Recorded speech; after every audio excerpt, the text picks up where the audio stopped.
Chemistry Plus and today I'm here with the sixth lecture of Chemical Kinetics। तो अभी तक हम लोग Chemical Kinetics में क्या पढ़ रहे थे कि जो स्पीड है हमारी किसी भी रिएक्शन के होने की वो क्या है, change in concentration with the time. क्या है हमारी speed? Change in concentration, change in concentration with respect to time. आज की जो हमारा लेक्चर है उसका हमारा टॉपिक है order of reaction and molecularity of the reaction.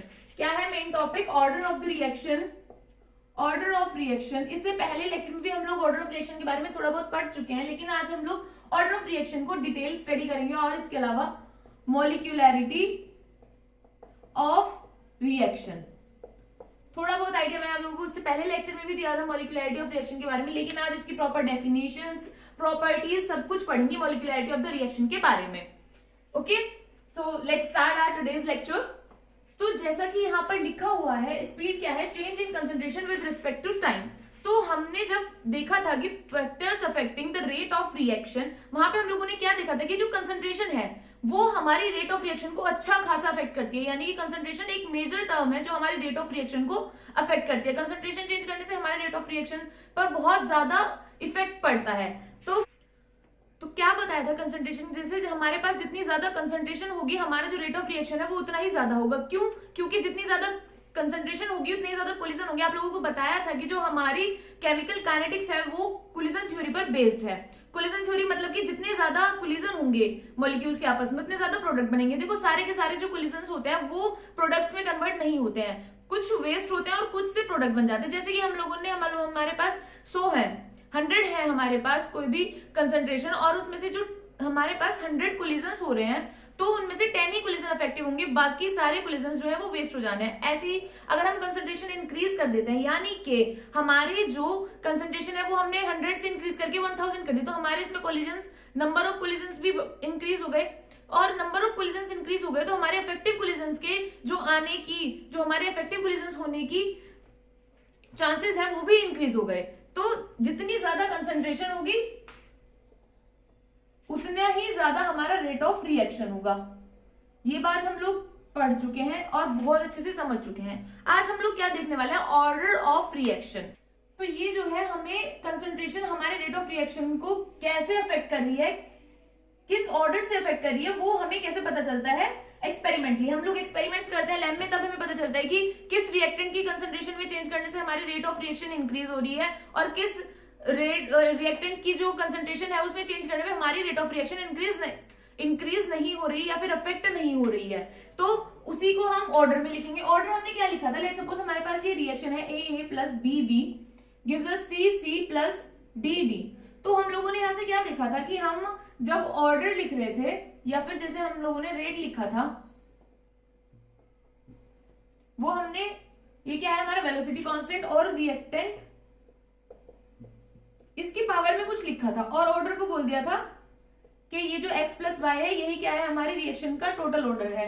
क्या बोला था कि जो x है वो a के रेस्पेक्ट में हमारी रिएक्शन का ऑर्डर ऑफ रिएक्शन है a के रेस्पेक्ट में, और y क्या है? b के रेस्पेक्ट में ऑर्डर ऑफ रिएक्शन, और x प्लस वाई हमारा टोटल ऑर्डर ऑफ रिएक्शन है। आज हम लोग ऑर्डर ऑफ रिएक्शन को डिटेल में स्टडी करने वाले हैं। तो हम लोग अभी जीरो ऑर्डर से स्टार्ट करने वाले हैं। सबसे पहले देखेंगे जीरो ऑर्डर क्या होता है, फिर हम लोग देखेंगे फर्स्ट ऑर्डर, सेकंड ऑर्डर, ऐसे ही थर्ड ऑर्डर। देखो सबसे पहले हम लोग जीरो ऑर्डर की बात करते हैं। अभी क्या है, हम लोग ना पहले देखेंगे कि हमारे ऑर्डर क्या होते हैं, ठीक है? हमारी रिएक्शन की ऑर्डर क्या होती है धीरे धीरे। सबसे पहले हम लोग सिर्फ समझेंगे कि हमारी जो रिएक्टेंट्स की कंसंट्रेशन उनमें चेंज करने पे हमारे रेट ऑफ रिएक्शन पे क्या इफेक्ट पड़ता है। डिटेल में zero order, first order, second order ये बाद में देखेंगे। सबसे पहले हम लोगों को समझना क्या है कि हमारे रिएक्टेंट्स की जो कंसंट्रेशन है उन्हें चेंज करने में हमारे जो रेट ऑफ रिएक्शन है वो किस तरीके से चेंज होता है। देखो जीरो ऑर्डर के लिए हम लोगों ने जीरो ऑर्डर के लिए रेट वाला एक्सप्रेशन लिखा था ना।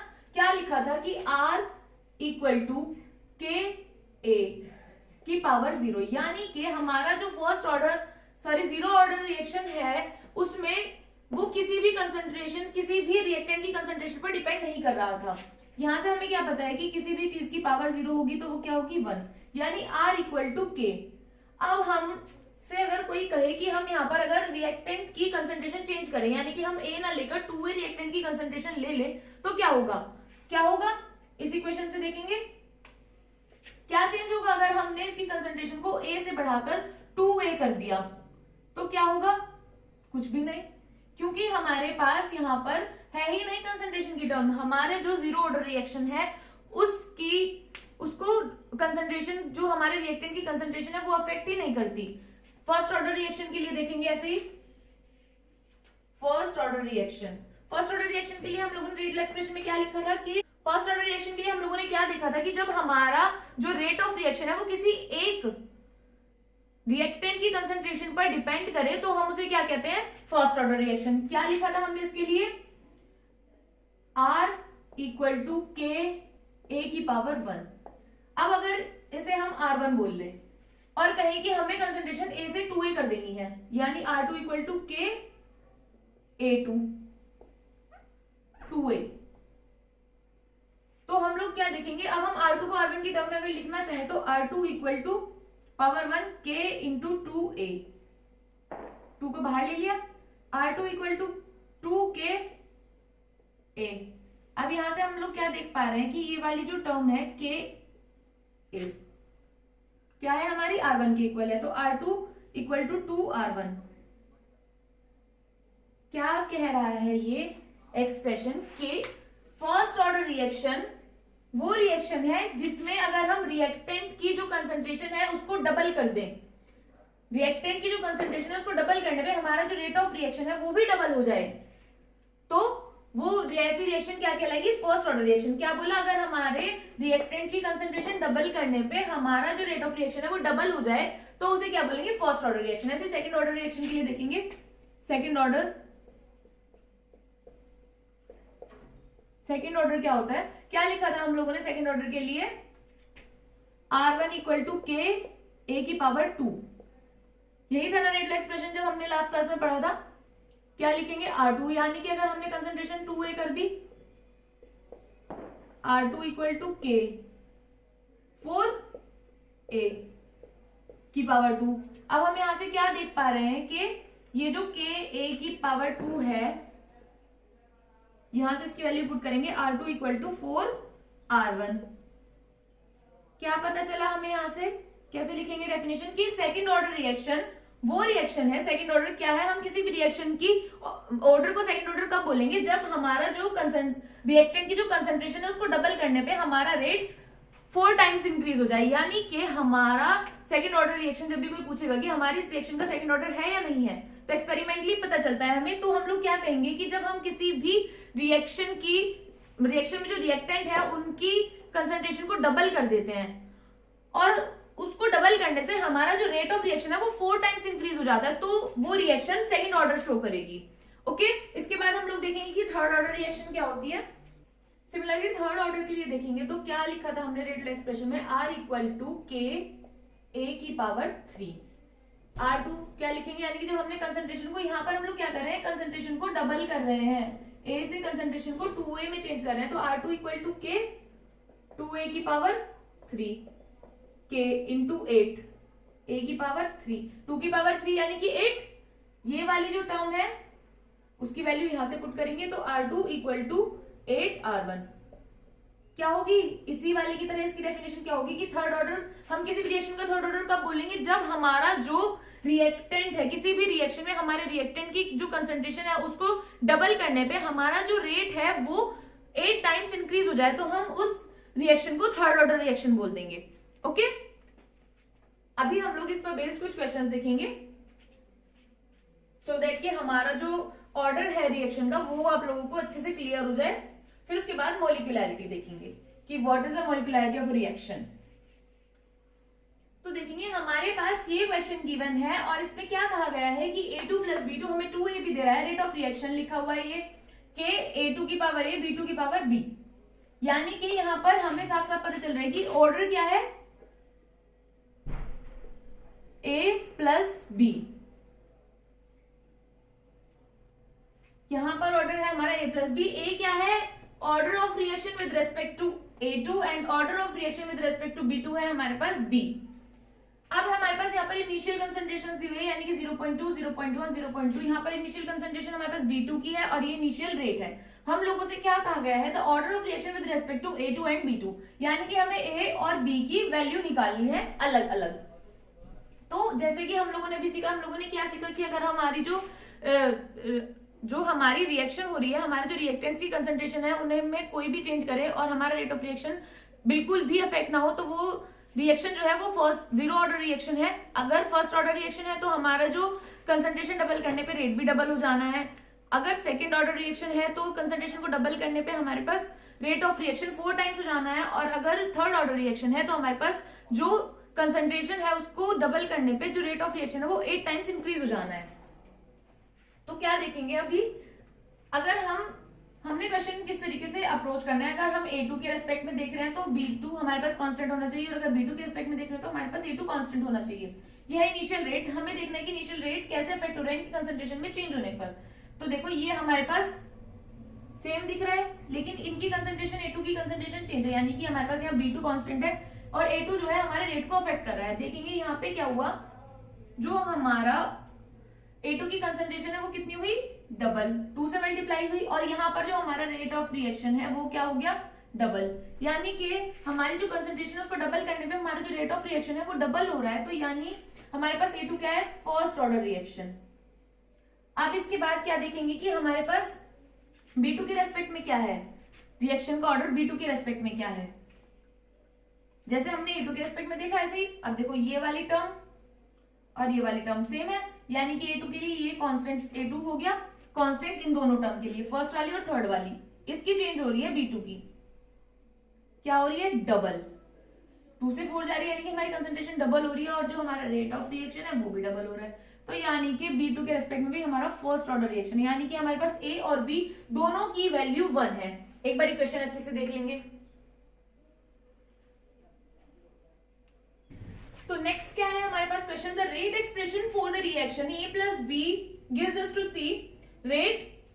ये हमारे पास रेट लो एक्सप्रेशन दिया हुआ है। What change in rate if initial concentration of A and B increase by factor 4 and 2 respectively. सबसे पहले मैंने आप लोगों को क्या बताया, जब भी हम लोग क्वेश्चन करेंगे हमारे जो काम की चीजें हैं उन्हें अलग लिख लेंगे। यहाँ पे हमारे पास ये रिएक्शन कुछ काम की नहीं है, क्योंकि हमारे पास ये है rate law expression. Rate law expression में हमें पता है कि हमारे रिएक्टेंट्स हैं, और इसके साथ साथ हमने ऑर्डर भी बताया है कि A के रेस्पेक्ट में फर्स्ट हाफ ऑर्डर रिएक्शन है और B के रेस्पेक्ट में फर्स्ट ऑर्डर रिएक्शन है। उसके बाद क्या, व्हाट चेंज इन रेट में हमारा चेंज पूछा है, यानी कि अगर हमारे पास पहले रेट R है और ये क्या है, इनिशियल रेट जो है हमारे पास वो R है, और तो हमें R डैश फाइंड आउट करना है, यानी कि कंसंट्रेशन में चेंज करने के बाद if initial concentration of A and B increase by factor 4 and 2, यानी कि अगर हमारी इनिशियल कंसंट्रेशन A है और उसको बढ़ाकर क्या कर दिया 4A, और इनिशियल कंसंट्रेशन B को बढ़ाकर कर दिया 2B, तो पूछा हुआ है कि हमारे पास जो रेट ऑफ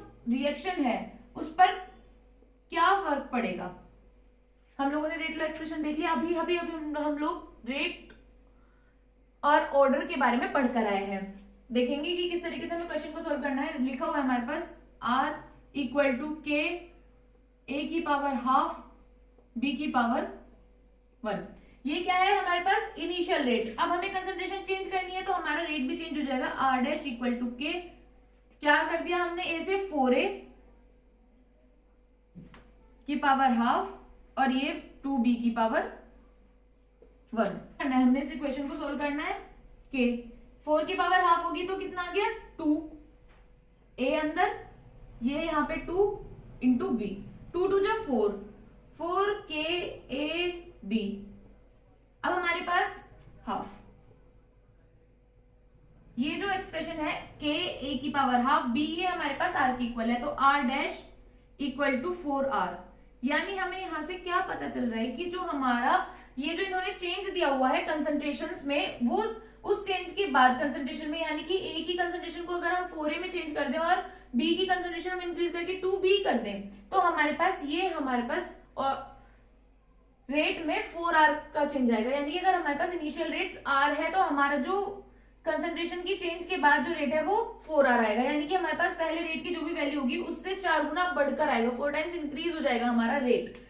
ओके, सही से एक बार क्वेश्चन को देखो, फिर हम लोग नेक्स्ट क्वेश्चन करने वाले हैं। हाँ जी, तो अब देखेंगे कि हमारे पास क्वेश्चन में दिया हुआ ये है कि हमारे पास एक रिएक्शन है, लिखा हुआ है follows the second order reaction, यानी कि सेकंड ऑर्डर रिएक्शन को फॉलो कर रही है। Doubling the concentration of A will increase the rate of formation of B by a factor of, यानी कि हमसे यहाँ क्या पूछा हुआ है, हमें रिएक्शन का ऑर्डर बताया है कि हमारे पास सेकंड ऑर्डर रिएक्शन है, फिर पूछा है कि second order reaction kinetics follow कर रही है हमारी जो रिएक्शन है। डबलिंग द कंसंट्रेशन ऑफ ए, यानी कि अगर हम ए की कंसंट्रेशन को ए से बढ़ाकर 2a कर दें तो जो हमारा प्रोडक्ट बनने वाला है यानी बी, उसका रेट ऑफ रिएक्शन कितना इंक्रीज हो जाएगा। यानी कि अगर पहले ये हम माने कि इनिशियल जो कंसंट्रेशन दी हुई है उस पर हमारा रेट r था, तो जो हमारे पास अब जो चेंज होके आएगा रेट वो क्या होगा r डैश। जैसा बताया था हमने हमारे काम की चीज यहाँ लिख ली। अब हमसे क्या पूछा हुआ है कि formation of B by a factor, यानी कि अफेक्ट कैसे करेगा बी का जो फॉर्मेशन है, बी की जो रेट ऑफ रिएक्शन है, बी के फॉर्मेशन को कैसे इंक्रीज कर देगा, किस फैक्टर से इंक्रीज करेगा। तो क्या हम लोगों को पता है कि कैसे लिखेंगे इसका rate law expression, r equal to K A की पावर 2 हो गया ना ये सेकेंड ऑर्डर।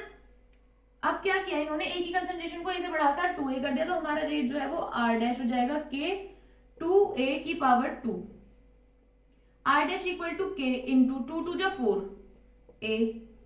अब ये k और a हमारे a स्क्वायर, ये हो गया हमारे initial rate, r dash equal to K 4 into r, यही है हमारा आंसर। यानी कि अगर हम जो A की जो कंसंट्रेशन है उसको डबल कर दे तो हमारा जो B है,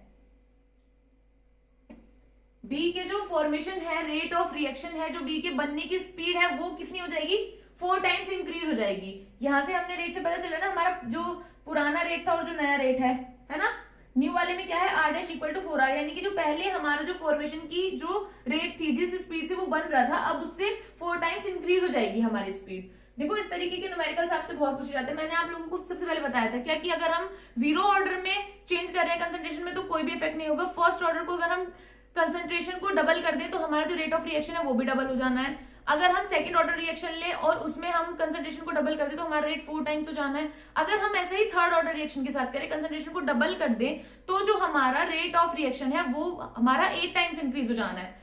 ऐसे ही आपने क्या करना है, बस यहाँ पे वैल्यू पुट करनी है। अगर हमें 3a दे देगी, 3 टाइम्स इंक्रीज कर दी तो यहाँ पे 3 पुट कर देंगे, 9 टाइम्स हो जाएगा। इस तरीके के क्वेश्चंस आप लोगों से एग्जाम में पूछे जाते हैं, चाहे आप लोगों को सीबीएसई का एग्जाम हो, चाहे आप लोगों का बोर्ड एग्जाम हो, अदर बोर्ड्स के एग्जाम हो, या फिर आप लोगों का कहीं भी कॉम्पिटेटिव एग्जाम हो, सब में इस तरीके के क्वेश्चन पूछे जाते हैं। अब इसके बाद हम लोग क्या देखेंगे, मॉलिक्यूलैरिटी ऑफ द रिएक्शन। ये तो है हमारे पास मॉलिक्यूलैरिटी की डेफिनेशन, लेकिन सबसे पहले हम लोग समझेंगे मॉलिक्यूलैरिटी होती क्या है। पिछली रिएक्शन में भी मैंने आप लोगों को बताया मॉलिक्यूलैरिटी हम लोग हमेशा एलिमेंट्री रिएक्शंस के लिए देख सकते हैं। एलिमेंट्री रिएक्शन और कॉम्प्लेक्स रिएक्शन आप लोगों को क्या बताया था कि एलिमेंट्री रिएक्शंस वो वाली रिएक्शंस होती है जो सिंगल स्टेप रिएक्शंस होती हैं, सिंगल स्टेप। और जो हमारे पास कॉम्प्लेक्स रिएक्शंस होती है, कॉम्प्लेक्स रिएक्शंस कैसी होती है, हमारे पास मल्टीपल स्टेप्स। यहाँ पे आप लोगों को बताया था कि जो ऑर्गेनिक रिएक्शंस होती है वो होती है हमारी मल्टीपल स्टेप रिएक्शंस, वो सारी हमारी कॉम्प्लेक्स रिएक्शंस में आती है। एलिमेंट्री रिएक्शन में क्या होता है, हम लोगों को रिएक्शन लिख के जैसे दी हुई है हम उसमें देख के बता सकते हैं कि हमारे पास मॉलिक्यूलैरिटी क्या है। लेकिन हमारे पास कॉम्प्लेक्स रिएक्शंस में इतने सारे स्टेप्स होते हैं कि हम लोग कहाँ से मॉलिक्यूलैरिटी देखेंगे कि कहीं हमारा आधा मॉलिक्यूल रिएक्ट कर रहा है, कहीं आधा आधे के साथ कर रहा है, ऐसे तो नहीं देखेंगे ना। हमारे पास मॉलिक्यूलैरिटी में क्या होगा, 1 मॉलिक्यूल रिएक्ट कर रहा है एक मॉलिक्यूल के साथ, यानी अगर हमारे पास 2 मॉलिक्यूल्स आपस में रिएक्ट कर रहे हैं तो उसकी मॉलिक्यूलैरिटी क्या हुई 2। अगर किसी रिएक्शन में 3 मॉलिक्यूल्स आपस में रिएक्ट कर रहे हैं तो क्या हुई मॉलिक्यूलैरिटी 3। हम लोग एलिमेंट्री रिएक्शन के लिए मॉलिक्यूलैरिटी देखकर बता सकते हैं, कॉम्प्लेक्स रिएक्शंस के लिए नहीं। ठीक है, अब देखेंगे कि मॉलिक्यूलैरिटी की डेफिनेशन क्या बोलती है कि the number of reacting species which must collide simultaneously in order to bring about the chemical reaction is called molecularity of the reaction।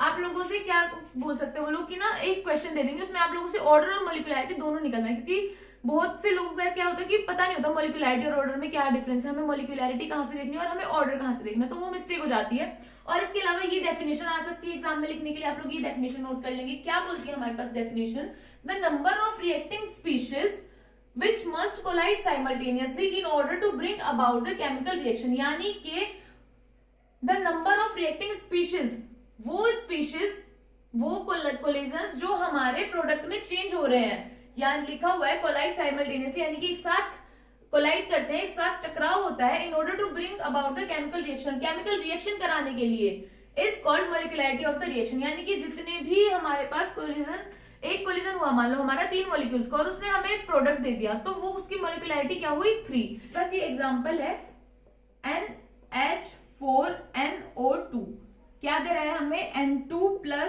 2H2O। तो यहाँ पे हम लोगों को क्या पता चल रहा है देखने से कि जो हमारे पास ये रिएक्शन है इसकी मॉलिक्यूलैरिटी क्या है, ये यूनिमॉलिक्यूलर रिएक्शन है। कहां से बताया हमने देख के, ये रही, यहाँ पे मॉलिक्यूलैरिटी 1 है, तो हमारे पास क्या है एक मॉलिक्यूल है, इसलिए यूनिमॉलिक्यूलर रिएक्शन है। अगर वहीं पे हम लोग बाइमॉलिक्यूलर रिएक्शन की बात करें तो हमारे पास एग्जांपल क्या है 2HiH2 + I2, ये क्या है हमारे पास बाइमॉलिक्यूलर रिएक्शन, दो मॉलिक्यूल आपस में रिएक्ट कर रहे हैं। इस तरीके से हम लोग रिएक्शन की जो है मॉलिक्यूलैरिटी देखते हैं। अभी हम लोग क्या देखेंगे कि हमारा ऑर्डर और मॉलिक्यूलैरिटी में क्या डिफरेंस है, वो डिफरेंस आप लोगों के लिए इंपॉर्टेंट है, एग्जाम में पूछा जाता है, इसलिए हम मॉलिक्यूलैरिटी और ऑर्डर में डिफरेंस निकालेंगे। हाँ जी, तो यहाँ पर देखेंगे कि मॉलिक्यूलैरिटी और ऑर्डर ऑफ रिएक्शन में क्या डिफरेंस होता है। ये आप लोगों के एग्जाम में लिखने के लिए भी आ सकता है, 1 और 2 मार्क में भी देखेंगे कि क्या बोल रहे हैं यहाँ पे। It is the number of reacting species undergoing simultaneous reaction. यही अभी आप लोगों को डेफिनेशन में बताया था कि कितने जो हमारे पास रिएक्टेंट है, कितने स्पीशीज आपस में रिएक्ट कर रही है और हमारा प्रोडक्ट दे रही है, वही क्या होगी मॉलिक्यूलैरिटी। वहीं अगर हम ऑर्डर की बात करें तो it is the sum of power of the concentration terms in the rate law expression. कई बार आप लोगों को बताया जा चुका है कि ऑर्डर क्या है, जो हमारे रिएक्टेंट्स हैं उनकी जो कंसंट्रेशन है, उनकी जो पावर है, रेट लॉ एक्सप्रेशन में जो उनकी पावर लिखी होती है ना, उसको हम लोग क्या बोलते हैं, उसके सम को बोलते हैं ऑर्डर ऑफ रिएक्शन। यहाँ पे क्या लिखा है कि मॉलिक्यूलैरिटी है थ्योरेटिकल कॉन्सेप्ट, यानी कि हम रिएक्शन देख के क्या बता सकते हैं हमारा मॉलिक्यूलैरिटी, लेकिन हम रिएक्शन देख के ऑर्डर नहीं बता सकते। इसके लिए हमें किसकी जरूरत पड़ेगी, रेट लॉ एक्सप्रेशन की। तो क्या है, इट इज डिटरमाइंड एक्सपेरिमेंटली। यहाँ पर क्या है third point, can have integral values only, यानी कि मॉलिक्यूलैरिटी हम लोग कैसे देखेंगे, हमेशा दो मॉलिक्यूल रिएक्ट कर रहे हैं, 3 4 5 इस तरीके से ही तो रिएक्ट करेंगे, तो मॉलिक्यूलैरिटी जो है वो हमारी इंटीग्रल वैल्यूज होगी। और यहाँ पे ऑर्डर क्या है, कैन हैव फ्रैक्शनल वैल्यूज, हम लोग देख चुके हैं, हाफ ऑर्डर हो सकता है, 3/2 ऑर्डर हो सकता है, कुछ भी ऑर्डर हो सकता है, 1 2 3, तो फ्रैक्शनल वैल्यूज ऑर्डर की हो सकती है। फोर्थ पॉइंट क्या है मॉलिक्यूलैरिटी में, it can not be zero, molecularity कभी भी जीरो नहीं होगी। अच्छा एक बात बताओ, अगर हमारे पास जो रिएक्टेंट्स है, हमारे पास एटलीस्ट 1 तो होनी ही चाहिए ना मॉलिक्यूलैरिटी। अगर 0 हो गई तो हमारे पास प्रोडक्ट कैसे बनेगा, जब हमारे पास कोई स्पीशीज है ही नहीं रिएक्ट करने के लिए, तो फिर प्रोडक्ट कहां से आएगा, नहीं ना। ऐसे ही ऑर्डर देखे तो ऑर्डर 0 हो सकता है, हम लोग काफी पढ़ चुके हैं जीरो ऑर्डर रिएक्शन। क्या बोला था जीरो ऑर्डर रिएक्शन के बारे में, कि जो हमारी कंसंट्रेशन पे है वो जीरो ऑर्डर रिएक्शन डिपेंड नहीं करता। तो क्या है कि ऑर्डर 0 हो सकता है लेकिन मॉलिक्यूलैरिटी 0 नहीं हो सकती। इसमें आप लोगों को वो एमसीक्यूज भी मिल सकते हैं कि भाई मॉलिक्यूलैरिटी 0 हो सकती है या नहीं हो सकती है, ऑर्डर 0 हो सकता है नहीं हो सकता है, इस तरीके से ये चारों पॉइंट बहुत इंपॉर्टेंट है। अभी हम लोग क्या करने वाले हैं कि मॉलिक्यूलैरिटी और ऑर्डर ऑफ रिएक्शन हम लोग बहुत अच्छे से समझ चुके हैं, सबको समझ भी आ गया होगा, लेकिन हमारा जो रिजल्ट है, हम लोग जो एक एग्जांपल से देखेंगे कि हम लोग ऑर्डर और मॉलिक्यूलैरिटी में डिफरेंस क्या है। अगर हमारे पास क्वेश्चन आ गया तो हम ऑर्डर कैसे बताएंगे और मॉलिक्यूलैरिटी कैसे बताएंगे। अब हमारे पास ये रिएक्शन है AA प्लस BB, हमें क्या मिल रहा है CC प्लस DD। देखो हमें यहाँ पे प्रोडक्ट से कोई मतलब नहीं है, हमें सिर्फ रिएक्टेंट से मतलब है। ये क्या है हमारे रिएक्टेंट्स, हमें सिर्फ ये देखना है। इसके बाद हमारे पास रेट लॉ एक्सप्रेशन दिया हुआ है कि R equal to K, A की पावर 3 और B की पावर 2। हमें क्या बोला है कि हमारी जो क्वेश्चन है वो है ऑर्डर बता दो रिएक्शन का और मॉलिक्यूलैरिटी बता दो, मॉलिक्यूलैरिटी। तो हम लोग क्या करेंगे कि मॉलिक्यूलैरिटी जो है वो क्या होगी, कितने मॉलिक्यूल्स हमारे आपस में रिएक्ट कर रहे हैं और हमें प्रोडक्ट दे रहे हैं, तो क्या होगी A प्लस B, ये तो होगी हमारी मॉलिक्यूलैरिटी। और हमारे पास ऑर्डर क्या हो गया, जो हमारी रेट लॉ एक्सप्रेशन में हमारी जो कंसंट्रेशन है उनकी जो पावर है वो होता है हमारे पास ऑर्डर 3 + 2 = 5। अब अगर ये तो होगी हमारे पास मॉलिक्यूलैरिटी और ये हो गया ऑर्डर इस रिएक्शन के लिए, लेकिन अगर आप लोगों से ये बोल दिया जाए कि जो गिवन रिएक्शन है वो हमारे पास एलिमेंट्री रिएक्शन है, तो आप लोग क्या करेंगे, rate law expression let suppose आपको नहीं दिया है तो क्या होगा, अगर ये एलिमेंट्री रिएक्शन है तो हमारी मॉलिक्यूलैरिटी भी यही होगी और हमारा ऑर्डर ऑफ रिएक्शन भी यही होगा। ये भी हम लोग लास्ट लेक्चर में पढ़ चुके हैं, ठीक है। फॉर एलिमेंट्री रिएक्शन क्या होगी हमारे जो, अगर आप लोगों से क्वेश्चन पूछ लिया जाए कि ऐसी कौन सी रिएक्शंस है जिनके लिए हमारा जो ऑर्डर ऑफ रिएक्शन है वो मॉलिक्यूलैरिटी के इक्वल होता है, तो क्या बोलेंगे हम लोग, एलिमेंट्री रिएक्शंस वो रिएक्शंस है जिनके लिए हमारी मॉलिक्यूलैरिटी और हमारा जो ऑर्डर ऑफ रिएक्शन है वो सेम है। क्यों? क्योंकि एलिमेंट्री रिएक्शन में सिर्फ एक स्टेप, सिंगल स्टेप रिएक्शंस होती है जो एलिमेंट्री रिएक्शंस होती हैं, ठीक है। सिंगल स्टेप रिएक्शन है यानी कि वही हमारा रेट डिटरमाइनिंग स्टेप है और वहां से हम लोग ऑर्डर फाइंड आउट कर सकते हैं रिएक्शन को देख के कि हमारा जो ऑर्डर है उसकी वो जो हमारे पास रिएक्टेंट्स की स्टोइचियोमेट्री है वही हमारे पास, उनका सम जो है वही हमारे पास मॉलिक्यूलैरिटी होगा और वही हमारे पास ऑर्डर ऑफ द रिएक्शन होगा। अब ही आप लोगों को अच्छी तरीके से समझ आ गया होगा कि क्या होता है ऑर्डर ऑफ रिएक्शन, क्या होता है मॉलिक्यूलैरिटी। मॉलिक्यूलैरिटी हम यहाँ से देख के निकाल सकते हैं हमारे रिएक्शन से, और ऑर्डर के लिए हमें रेट लॉ एक्सप्रेशन की जरूरत पड़ेगी। आज के लेक्चर में बस इतना ही। नेक्स्ट लेक्चर में हम लोग हमारे जो zero order, first order, second order, इन सब का फॉर्मूला ड्राइव करेंगे, इन ऑर्डर्स का फॉर्मूला डेरिवेट करेंगे। अगर आप लोगों को अभी तक कुछ भी रहता है, कुछ भी समझ नहीं आया तो आप लोग कमेंट बॉक्स में बता सकते हैं। आज के लिए इतना ही। Thank you so much.